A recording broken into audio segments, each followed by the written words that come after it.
In Dubai, if you're feeling alone, there are so many options. Wow, 2,000 people are here. They are watching me now. Oh gosh, that is tough, okay? That's tough. Public speaking is so important, and I am the perfect example. That is amazing. I love that. There's nothing worse than listening to someone and then going, and then forgetting about it.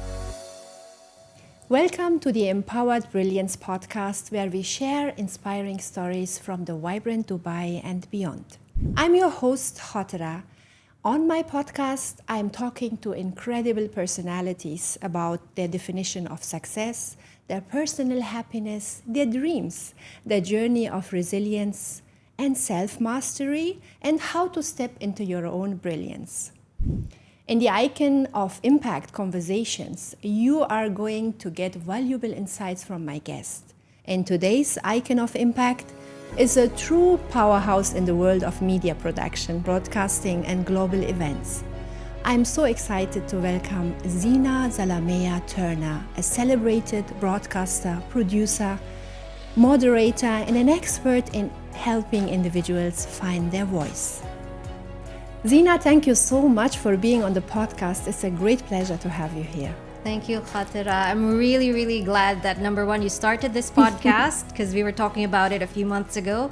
Number two, that you're having me as one of your first guests. So thank you. And it is a special conversation with you. Lovely to see you again. Zeena, I'm always starting my conversation with one very important question about life. What is your personal happiness?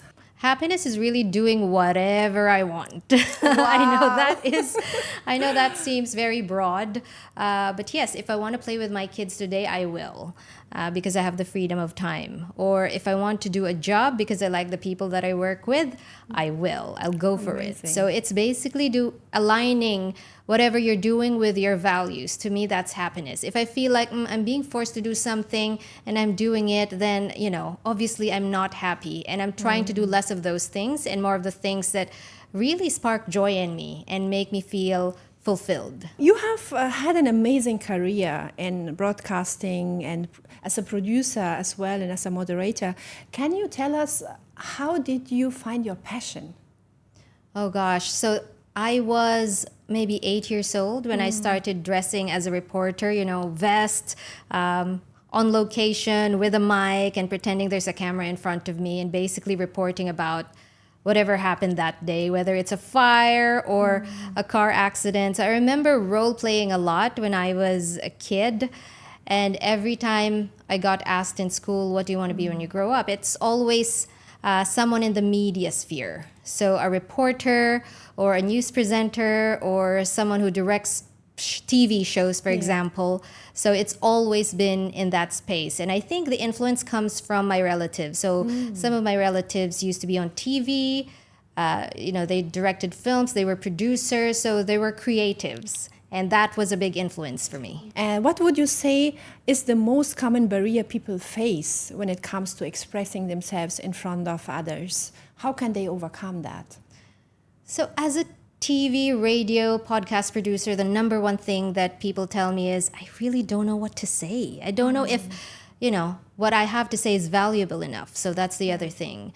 And I've had guests who were experts in their field, but on air, the interview would fall through because they didn't know where to begin. So the number one thing, I guess, is confidence, and number two, not knowing where to start. Because public speaking is very different from speaking in a meeting or speaking to a friend, right? Yes. So you really have to make sure you know what you're saying. You have to prepare your message. And number two, confidence. They don't really know if people would want to listen to whatever they were saying. And there's a solution to that. There's always a solution to everything. That's great. In your experience, how important is public speaking for leadership and career success, particularly for women? What tips can you give them to build confidence in public speaking? Public speaking is so important. And I am the perfect example because I spent a lot of years in media outlets where I was behind the scenes. But now that I'm starting my own thing and I've got my own company, I've really got to go out there and present myself as an expert in my field. So people will know me. That's the whole thing, right? People are aware of you. They know what you're capable of doing. And so if you're, for example, a CEO, you're a female CEO in your company, and great, you post on LinkedIn, you post pictures on Instagram, that's great, people know you. But the moment you open your mouth, who's really going to listen? So it's not enough to have that great profile picture, that nice LinkedIn post.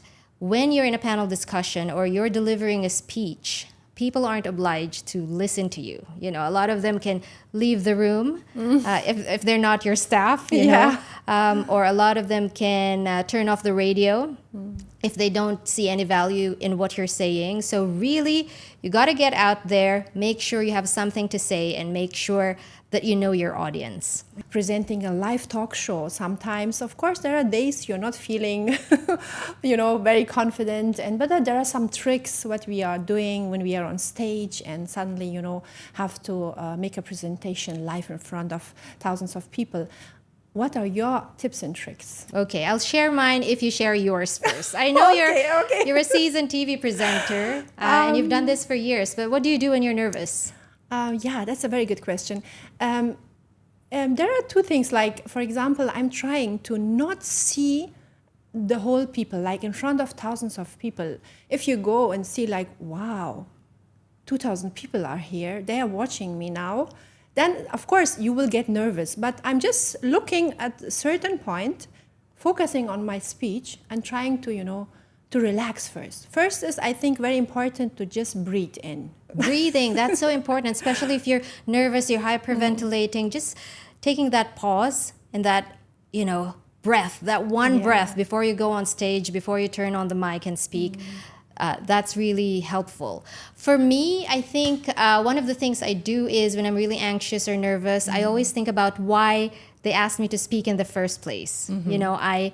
I offer value. I can add to this conversation. I know that people will learn from me. I know that people will be interested in what I have to say. So just really hyping myself up. And number two, really thinking, I'm prepared. I've prepared my message. I know exactly what I'm going to say. Number three, I don't memorize anything, because if I memorize something and I forget the next phrase or the next word, then that's it. Everything will just fall apart. But if I just think, okay, these are the three things, the three bullet points that will come out of my speech or this discussion or this conversation that I'm moderating, then it just seems to flow more smoothly. Can you share a moment when you faced a challenge and you try to make this challenge into growth, or into a possibility? Career-wise, the biggest challenge was when I was in between jobs. In between, basically trying to decide what career path I should take. I spent 10 years on the radio full-time, and I wanted to do something else. And when I found myself lost, I really had to ask for help in the form of coaching. For example, my career coach is absolutely amazing. I had to seek maybe validation from my friends. I had to learn a lot. I read books. Books about things that I wanted to know about that I didn't really have the chance to learn in my field. I read lots of articles, online courses. I took them all. Any good book you can recommend to the audience? There's two. Yeah. Number one is Grit by Angela Duckworth. So I started reading it as a parenting tool because I wanted my kids to be resilient, but actually it helped me. It helped me decide what career path I should take. So Grit is really good. Grit is basically all about passion and perseverance. So doing something hard that you want to get good at and doing it for a long time. Yes. So when things get tough, you still got to push through. So that's the whole message of Grit.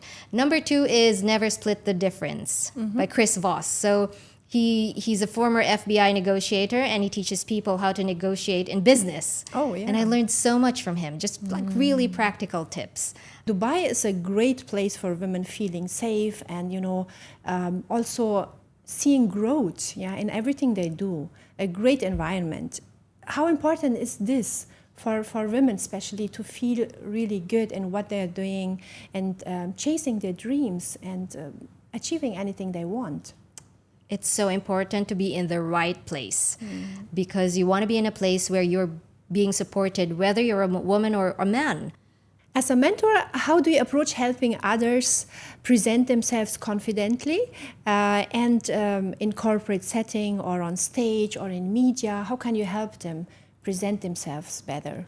Well, first of all, I never really set out to become a mentor, but because there are so many people, guests on our radio programs and people just coming up to me during my workshops, they're asking me for advice, asking me for tips. And the number one advice that I give them, I know it sounds so cliche, but just do it. When you came to me and you said, I want to start a podcast, do it. The power of doing. The power of just doing Yeah. it. It's going to sound clunky at the start. It's not going to be perfect, and things will be messy because there's so many things you have to think about when you set it up. But once you start, that's the only way to learn, and that's the only way to see the gaps, right? The holes. And then It reminds me on the word of Rubin Sharma. He said, like, at the beginning it's messy, and at the end it will be good. Oh yeah, it'll be good. So- And this podcast is starting to sound really good. Don't you think? Yeah, it feels good. I mean, you are always in the process of making, because it's a creative process, and you're making and you're seeing how it goes, and it's amazing. It's a lot of fun. It's a lot of Yes. fun to have you here talking about media communication. It's a great topic. What are some key qualities you believe make someone stand out as an impactful leader, especially in the media and communication industries? Is there any key qualities you can tell You've us? got to be an excellent communicator. And being an excellent communicator means catering to the audience. The audience is your boss, not yourself, not your actual boss at work, but the people who will consume your content. So listeners, viewers, people who are scrolling on social media, that's your audience. So you've got to speak to them. So you've got to be relevant, make sure people can relate. And one question you should ask yourself is, who cares about this stuff that I'm going to say? Number two, you've got to offer some, a new piece of information. Yeah. You got to be really interesting so people feel smarter after they've listened to you. And number three, I think you've got to be impactful. That's very important. You've got to make them yes. feel something, whether they're inspired or happy or entertained. They've got to feel something, because there's nothing worse than listening to someone and then going, and then forgetting about it. Exactly. It's so important to give value. I mean, that's what we are also trying to do here on the podcast, giving value, giving people insights from, personalities like you, for example, so that they can feel after that like, wow, yes, I learned a lot, and I can, take so much with me and reflect on that. So that's our aim as well. It's so important, for example, for our listeners who might be at the beginning of their career, of their journey in media and public speaking. What advice can you give them? You already talked about it, just do it. But if there's anything else you can say. Just do it. And if you're part of a business community, just reach out to members of your community and say, what events do we have? Is there a panel discussion I can take part in? This is my expertise. It's really as simple as that. And of course, posting on social media helps. Yeah. Oh no, I don't want to listen to myself or look at myself. I don't want to We're portray thinking too myself much. as this. Yeah, thinking if we too should much. do that or not. But People will think I'm too much on social Yeah. media, and people have told me that. You're on LinkedIn too much. I've turned off my notifications, so they're not my market. But obviously, there are people that want to see our posts and want to see Yeah. content from us. So just being really visible across different types of media really helps. And just do it. If you're comfortable with LinkedIn first, go for it. Because, as someone who creates content and always needs guests on my programs, Yes. LinkedIn is the perfect tool. LinkedIn is the perfect search engine for great speakers. If I feel that, this person has something to say because their posts resonated with the audience a lot or with their network, then I cold message them, and then very soon we're on the phone, we're discussing topics, and that's how I create good content. I always try to discover good talent. So if you're not discoverable because you're nowhere, then you can't really start your public speaking journey. So let's talk about confidence, self-belief, and self-worth. I think that's very important, especially for us women. Confidence is often a key factor in success. What does true confidence mean to you?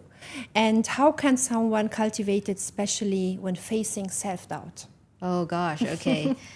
I know a lot of people will benefit from this because we Yes. all experience that. I'm sure you've experienced Definitive, self-doubt. You're yeah. umming and ahhing about this podcast. And for me as well, before I started reaching out to people to help them communicate better, I looked at myself in the mirror and asked myself, are you a good communicator? So there's really self-doubt there.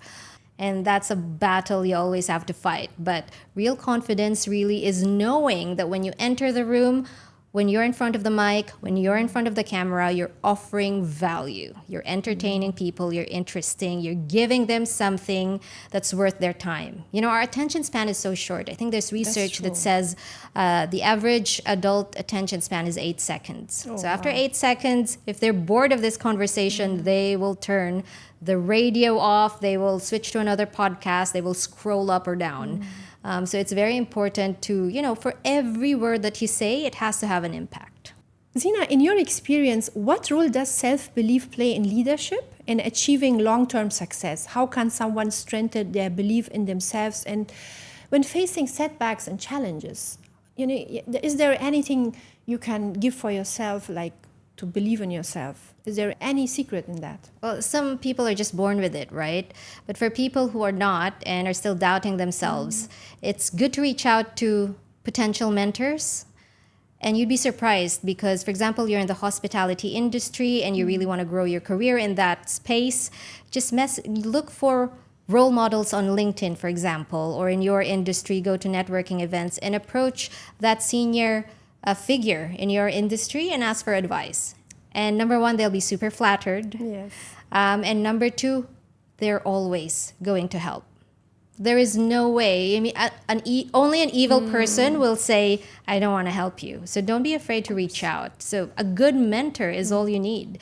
And that one person who will advocate for you even when you're not in the room. That one person who will recommend you for jobs. That one person who will say great things about you even when you're not around. You need to surround yourself with those kinds of people. That's very important. That's true. Sometimes people might find themselves in situations where their self-worth is being challenged. How do you recommend someone protect their inner confidence and stay grounded in their values, regardless what circumstances they have? For me, I just always use humor. Because, it diffuses tension and it sort of invalidates whatever nasty, ugly comments people make, right? Because if you use humor, everyone laughs and you lighten up the mood, or, you just don't take them seriously. That's my technique, and I'm sure other people will have their own ways of coping. Zeena, the importance of self-love is so important, it's so powerful, and self-care as well. Do you have any tips in that?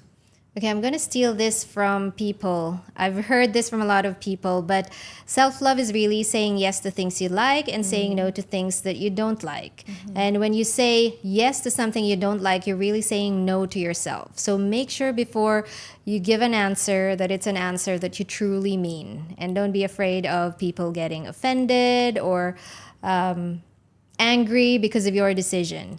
So in terms of practical tips for self-love, because I own my time, I have flexibility, let's say. I go to the salon at noon, for example. Not a lot of people can do that.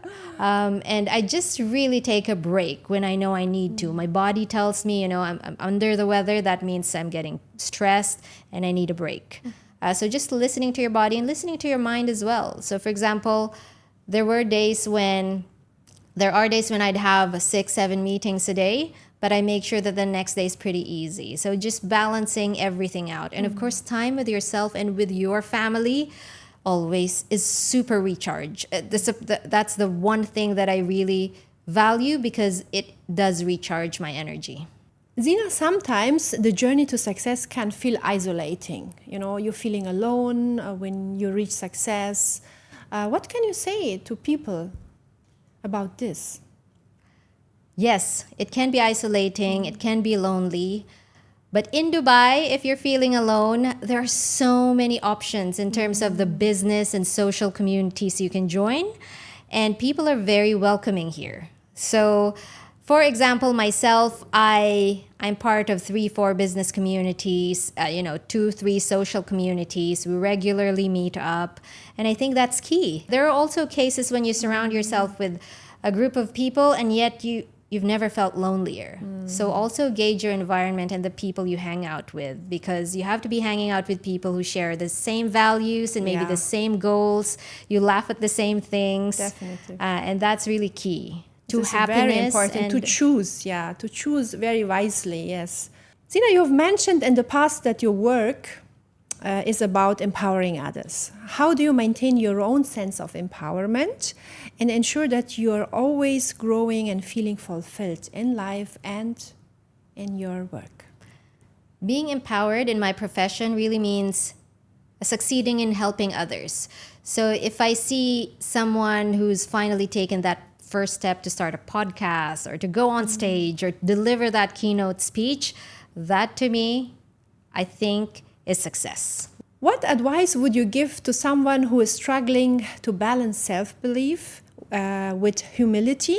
How can they confidently pursue their goals without feeling like they're being arrogant or boastful?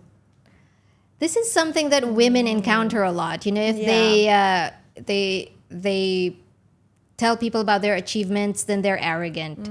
But a lot of men don't have a problem doing that. Yeah. So, just don't think of yourself as, that woman who's always like running their mouth and talking about themselves. If you position it that way and if you tell yourself that, then you're really going to feel bad about it, right? But if you think, this is something that's going to inspire a lot of people, whether you're a man or a woman, you will be inspired by what I have to say. That is so empowering. Zeena, in your experience, what's the connection between self-worth and success? Can someone truly reach their full potential without first believing in their own worth? Is that possible? Self-worth is really doing what you want to do, not being forced by anybody, because if you do what you want to do and you're happy about it, that means you're aligning with your values. Yes. And that's very important.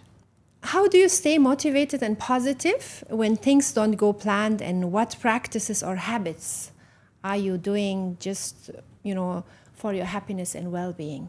Well, I used to get really sad and disappointed and depressed every time things didn't go my way. So I really had to work hard to change that.